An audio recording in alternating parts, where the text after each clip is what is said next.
अस्सलामुअलैकुम my family, क्या हाल चाल है। उम्मीद है सब ठीक होंगे, खुश होंगे और खैरियत से होंगे। तो मैं हूं अनम गौहर आपके साथ, और आज हम जी इतने कमाल की, इतनी ज़बरदस्त किस्म की रेसिपी तैयार करने जा रहे हैं, जो कि है जी शामी कबाब की रेसिपी। और ये इतने ज़बरदस्त बनते हैं ना जाली वाले कबाब, कि मैं आपको क्या बताऊं। शामी कबाब को अगर हम दुख सुख का साथी कहें तो बुरा नहीं होगा, क्योंकि देखिए जब हम खुश होते हैं तब भी हम चाय के साथ शामी कबाब खाते हैं तो दिल खुश हो जाता है, और जब हम दुखी होते हैं, घर में खाना नहीं बनाते, तो शामी कबाब हम फ्राई कर लेते हैं, ठीक है।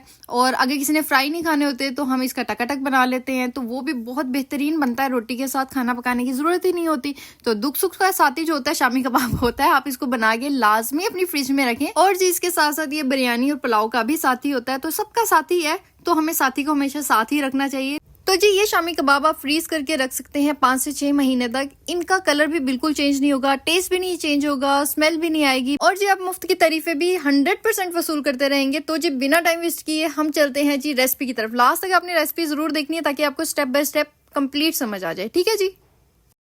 अच्छा जी, यहाँ पे लिए मैंने 1 किलो दाल चना, जिसे मैंने रात भर भिगो के रखा था, और उसके बाद सुबह उठ के मैंने इसको अच्छी तरह से वॉश कर दिया। साथ ही हमें चाहिए 1 किलो बीफ, ठीक है, जिसे मैंने अच्छी तरह से वॉश कर लिया। वॉश आपने कैसे कर लेना है जी, कि आपने पानी लेना है एक बाउल के अंदर, और उसके अंदर 3 से 4 टेबलस्पून सिरके के ऐड करने हैं। उसके बाद आपने गोश्त को ना उसमें डिप रहने देना है कोई 20 मिनट तक।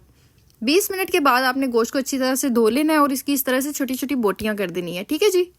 उससे क्या होता है जी, जब आप अपने कबाब 5 से 6 महीने तक फ्रीज करते हैं ना, तो आपके कबाबों में से स्मेल बिल्कुल भी नहीं आती। बीफ या चिकन लें, उसको इस तरह से वॉश करना कभी भी ना भूलें। आपकी हांडी में से कभी भी स्मेल नहीं आएगी इस तरह करने से। और जी यहाँ पे है 2 मीडियम साइज के आलू, जिन्हें मैंने छील के अच्छी तरह से वॉश कर लिया है, कटिंग भी कर ली है, ठीक है। आप चाहे तो कटिंग कर लें, नहीं चाहे तो ना करें ठीक है जी। तो जी मसालों में हमें चाहिए 1 टेबलस्पून हल्दी, 2 टेबलस्पून कुटी हुई लाल मिर्च, 1.5 टेबलस्पून नमक, 1/2 टेबलस्पून चाइनीज नमक, 2 टेबलस्पून हमने लेना है सूखा धनिया, जिसे हमने दरदरा सा कूट लिया है। इसके अलावा जी हमें गरम मसाले में चाहिए 1 टेबलस्पून जीरा, 8 से 10 काली मिर्चें, 5 से 6 लौंगे, 1 बादियान का फूल, 1 सिनेमन स्टिक। और जी हमें चाहिए 1 मीडियम साइज की प्याज, जिसे हमने बारीक कट कर लिया है, और 2 टेबलस्पून अदरक लहसुन का पेस्ट, ठीक है जी। ये हमारे मसाले हो चुके हैं कंप्लीट। अब चलते हैं जी नेक्स्ट स्टेप की तरफ। तो जब हमने एक साफ सुथरा सा प्रेशर कुकर लेना है, उसके अंदर दाल, गोश्त, आलू और जितने भी मसाले थे सब कुछ ऐड करके 1.5 गिलास हमने पानी डाल देना है, ठीक है। 1.5 गिलास आप डाल दें, पूरा रहेगा आपके जो है ना मटेरियल के लिए। और अपने किचन में ना इस तरह से छोटे मोटे फूल बूटे रख लिया करें, ठीक है। डेकोरेशन पीस देख के बहुत अच्छा लगता है, मतलब जो आपका माइंड होता है ना फ्रेश हो जाता है, मूड भी अच्छा हो जाता है। तो ये आप मेरी अक्सर वीडियो में देखते होंगे, तो मैंने इस तरह की छोटी छोटी से किचन में रखे हुए हैं, जिसको देख के आपका फ्रेश हो जाता है मूड। तो जी सब कुछ ऐड करने के बाद इसको अच्छी तरह से मिक्स कर लेना है, अच्छी तरह उधम पुधम कर देना है इसमें, जिस तरह रिश्तेदार आपकी जिंदगी को उधम पुधम करके रखते हैं ठीक है जी। रिश्तेदारों मजाक कर रहे हो, दिल पे बिल्कुल नहीं लगा के बैठ जाना, आप आई समझ। तो जी मिक्स करने के बाद आपने इसका ढक्कन अच्छी तरह से कर देना है बंद, एहतियात के साथ। उसके बाद आपने इसको चढ़ा देना है चूल्हे पे। चूल्हे पे चढ़ाने के बाद जी जब इसने आपको पहली सीटी मारनी है ना, तो आपने इसके पास चले जाना है। और जी पास जाने के बाद आपने सबसे पहले इसकी जो है ना आंच हल्की करनी है। जैसे हम दम पे लगाते हैं ना कोई चीज, उससे डबल आंच कर देनी है आपने, ठीक है ना, मतलब हल्की आंच करनी है आपने। और जी उसी आंच पे आपने इसको 30 मिनट तक रखना है, घड़ी देख के 30 मिनट तक रखना है। इंशाल्लाह दाल बहुत अच्छे से गल जाएगी, गोश्त भी बहुत अच्छे से गल जाएगा। तेज आंच पे हम इसको नहीं जो है ना पकाएंगे, प्रेशर कुकर नहीं रखेंगे, क्योंकि ये नीचे से लग बहुत जल्दी जाती है ये दाल। तो ये आपने ख्याल रखना है, जब आपकी पहली सीटी बोल जाए तो आपने हल्की आंच पे इसको 30 मिनट तक रखना है, ठीक है जी। तो जी ये देखें 30 मिनट तक मैंने इसको सीटी के बाद रखा था, और ये देखें दाल कितने अच्छे से ये देखें गल चुकी है। एक एक दाना आपने निकाल के देखना है, और इस तरह से ये दाल को आपने चेक करना है। अगर गल गई हो तो वेल एंड गुड, अगर आपकी थोड़ी सी कसर रहती है तो आपने थोड़ा सा पानी ऐड और करना है, और इसको थोड़ी सी देर के लिए और चढ़ा देना है, ठीक है ना, प्रेशर को। तो परेशान बिल्कुल नहीं होना है। और ये देखें गोश्त भी जो है ना, मैं आपको दिखाती हूँ, बहुत अच्छे से गल चुका है। तो जी ये देखें गोश्त की बोटी भी कितने अच्छे तरीके से गल चुकी है। ये देखें आराम से हाथ से जो है ना ये टूट रही है, ठीक है। इस तरह से आपने गोश्त गलाना है, इसी तरह से आपने दाल गलानी है, ठीक है, अच्छे से। और ये देखें मैं आपको ना इसका दिखाती हूँ, नीचे इसकी जो बेस है ना प्रेशर कुकर की, बिल्कुल भी नहीं लगी है दाल। ये देखें इसकी बेस बिल्कुल क्लियर है। इसकी वजह यही है, जो हमने 30 मिनट हल्की आंच की थी ना, अगर हम तेज आंच कर देते तो ये यकीनी तौर पे लग जाती, और आपकी जो है ना दाल जल भी जाती है, गोश्त भी लग जाता नीचे से। तो आपने ये एक बहुत अच्छी टिप है कि आपने जब सीटी आनी है तो उसके बाद आपने जो है ना हल्की आंच पे इसको 30 मिनट ज़रूर देने हैं। और इसका पानी भी देखें कंप्लीट तौर पे जो है ना ड्राई है। अगर आपकी दाल गल जाती है, गोश्त भी गल जाता है और फिर भी आपका थोड़ा सा पानी रहता है, तो आपने क्या करना है, प्रेशर उतारने के बाद थोड़ी सी आंच जो है ना तेज़ करके उसका पानी खुश्क कर देना। अगर दाल और गोश्त गल जाता है तो, अगर नहीं गलता तो दोबारा से आप सीटी लगा दें, ठीक है। तो जी यहाँ पे हमने अपने मटेरियल को चॉपर में डाल दिया है, सारा नहीं डाला, थोड़ा थोड़ा करके आपने डालना है। ऊपर से मैंने हरी मिर्च डाली है क्योंकि मेरा जो चॉपर था ना थोड़ा मुश्किल कर रहा था। आपने ना तकरीबन 10 से 12 हरी मिर्चें ले लेनी है और मिर्चों को पहले चॉप करना है, उसके बाद मटेरियल डालना है। मैंने पहले मटेरियल डाल दी और उसके ऊपर मिर्चें डाल दी। ये मैंने जल्दबाजी में किया था क्योंकि चॉपर मेरा तंग कर रहा था। आपने ऐसा बिल्कुल नहीं करना, मिर्चें मोटी रह जाएंगी, ठीक है जी। तो जी फिर वही हुआ जिसका मुझे डर था, मेरे चॉपर ने मुझे दे दिया जवाब, दे दिया धोखा। उसी तरह जिस तरह एग्जामिनेशन हॉल में आपका लाइक 5 दोस्त आपको धोखा दे देते हैं ना और पेपर नहीं बताता, इसी तरह मेरे साथ ना इस चॉपर ने किया था। फिर जी मुझे इसका अल्टरनेट चाहिए था। अल्टरनेट के लिए एक ही चीज़ जहन में आई और जो थी भी एक ही, वो था सिल पत्थर, ठीक है। फिर हिम्मत ना होने के बावजूद मुझे सिल पत्थर पे पीसना पड़ा। बिल्कुल भी हिम्मत नहीं थी क्योंकि सुबह से उठी हुई थी, घर के दूसरे कामकाज और साथ में ये मसला पड़ गया था। ये देखें खलारा पड़ा हुआ है। और फिर जी मैंने जोश के साथ सिल पत्थर पे ही पीस दिया। कोई बात नहीं, छोटी छोटी बातें होती रहती हैं। तो जी ये देखें जी, ये हमारा मिक्सचर हो चुका है रेडी। बहुत अच्छे से मैंने पीसा था, बिल्कुल कोई कसर नहीं छोड़ी, एक एक दाना मैंने चुन चुन के पीस दिया था, ठीक है जी। आपने इस तरह से अच्छी तरह आपने चॉपर के अंदर पीस लेना है। अगर आपको सिलपत्थर का पसंद है तो आपने सिलपत्थर के ऊपर पीस लेना है। तो जब हम इसके अंदर लास्ट के मसाले ऐड करते हैं और उन मसालों में क्या जाएगा, हरा धनिया जाएगा तकरीबन 1 मुठ। अगर आपको ज़्यादा हरा धनिया और पुदीना पसंद है तो आप थोड़ा ज़्यादा ले लें, ठीक है जी। धनिया और पुदीना आप अपनी पसंद से ले लें, जितना भी आप पसंद करते हैं। उसके अलावा जी 2 अंडे, इसको अच्छी तरह से आपने जो है ना फेंट लेना है। और 2 टेबलस्पून पिसा हुआ गरम मसाला जाएगा, ठीक है जी।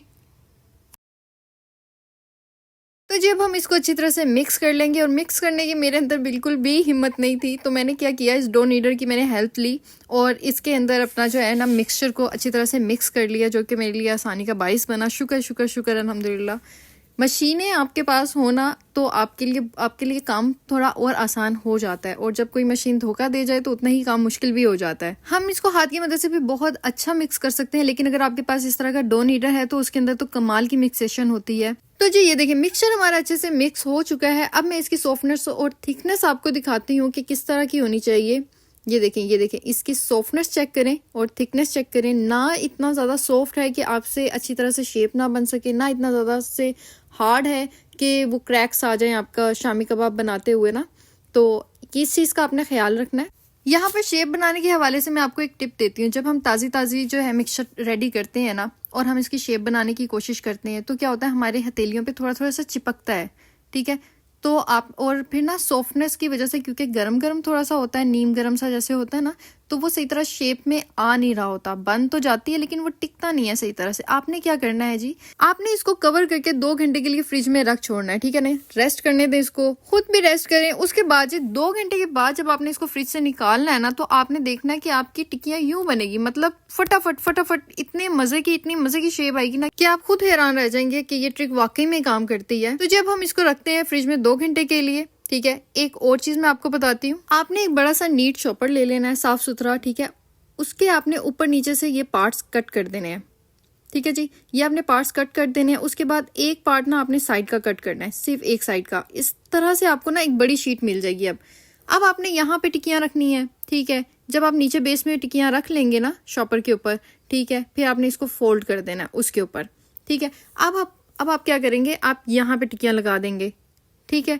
यहाँ पे जब लग जाएंगी तो फिर आपने एक जो है ना इसकी तह फोल्ड कर देनी है। अब आप यहाँ पे टिक्कियां लगा देंगे। अगर आपकी मजीद और हैं तो आप इसी तरह से एक और शॉपर कट करेंगे और उसके ऊपर तह लगा देंगे। इस तरह आपकी एक ही ट्रे के अंदर जो है ना लेयर्स आ जाएंगी काफ़ी, और आपको आसानी हो जाएगी फ्रीज करने में भी। और जब आप इसको निकालेंगे ना, जब इसको अनफ्रीज करेंगे तब भी बहुत आसानी से ये अनफ्रीज हो जाएगी। अब हम जी एक कटोरी में लेंगे ऑयल हम लेंगे अपनी हथेली पे लगाने के लिए। अक्सर अगर टिक्कियां चिपकना शुरू हो जाती हैं हमारी हथेली पे, तो अगर हम ऑयल लगा लेते हैं ना शेप बनाते वक्त, तो हमारी हथेली पे टिक्कियां चिपकती नहीं है, बहुत आसानी से शेप बन जाती है। और ये देखें 2 घंटे हो चुके हैं, ये मैं आपको चेक करवाती हूँ। ये देखें ये थोड़ा सा थिक हो गया है और इसकी इतनी मज़ेदार शेप बनती है ना। जहाँ पे आप मोड़ेंगे ना, जहाँ पे आप शेप देना चाहेंगे, जिस तरह ये आराम से शेप में आ जाएगा। जो आपका शामी कबाब होगा ना, बहुत अच्छे से ये मैं आपको अब शामी कबाब जो है बना के दिखाती हूँ। आपने इस तरह से हथेली पे ऑयल लगाना है और इसको प्रेस करते जाना है, ठीक है। अगर आपको शेप बनानी नहीं आती तो ये जो शामी कबाब बनाने का ना वो मिलता है एक सांचा सा, ठीक है, आप वो ले लें। कोई 50 या 100 रुपये का आएगा मेरे ख्याल से मार्केट से, उससे भी बहुत आसानी से शेप बन जाती है, ठीक है। ये आपने इस तरह से शेप बना लेनी है और आपने जिस तरह मैंने बताया ना ट्रे में रखते जाना, उस तरह से आपने लेयर्स की सूरत में ना ट्रे में रखते जाना है, ठीक है जी। तो जी ये देखें हमारे शामी कबाब शेप में आ चुके हैं, ठीक है। आपने इसी तरह लेयर्स में रखना है, एक ही ट्रे में आपका काम तमाम हो जाएगा, ठीक है। जगह फ्रिज में बहुत अच्छे से मैनेज हो जाएगी। अब हमने क्या करना है, इसको ओवरनाइट जो है ना फ्रीजर में रख देना है फ्रीज होने के लिए। तो जी चलते हैं फ्रीजर में रखने के लिए। तो जी यहाँ पे मैंने कुछ कबाब निकाल लिए थे आपके लिए और अपने लिए कि जी इतनी मेहनत की है, बंदा चख के तो देखता है ना। तो आपने क्या करना है, सिंपली तवे के ऊपर ऑयल डालना है, ठीक है। उसके बाद आपने ना कबाबों को एक तरफ से अच्छी तरह से गोल्डन ब्राउन होने देना है, ठीक है। उसके बाद आपने जो है पलटाना है।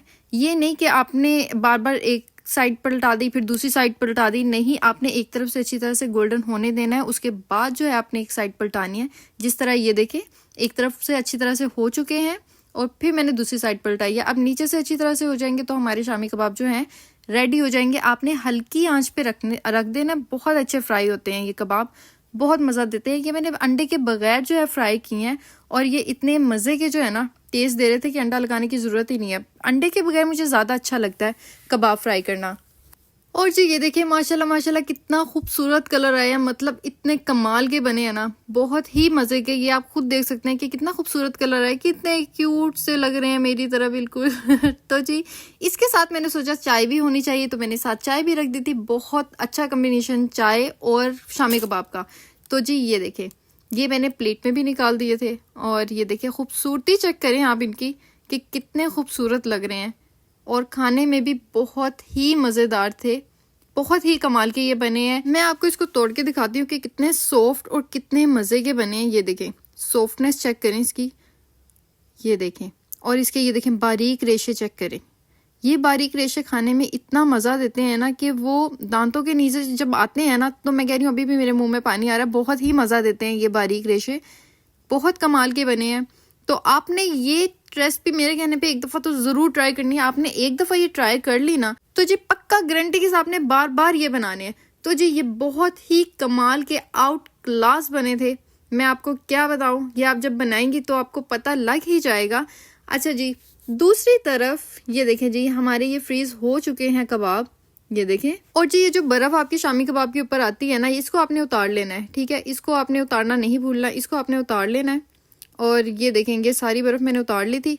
और आपको मैं बताऊं 1 किलो चने की दाल में और 1 किलो गोश्त में ना ये 55 कबाब बने थे, 55 कबाब बने थे हमारे।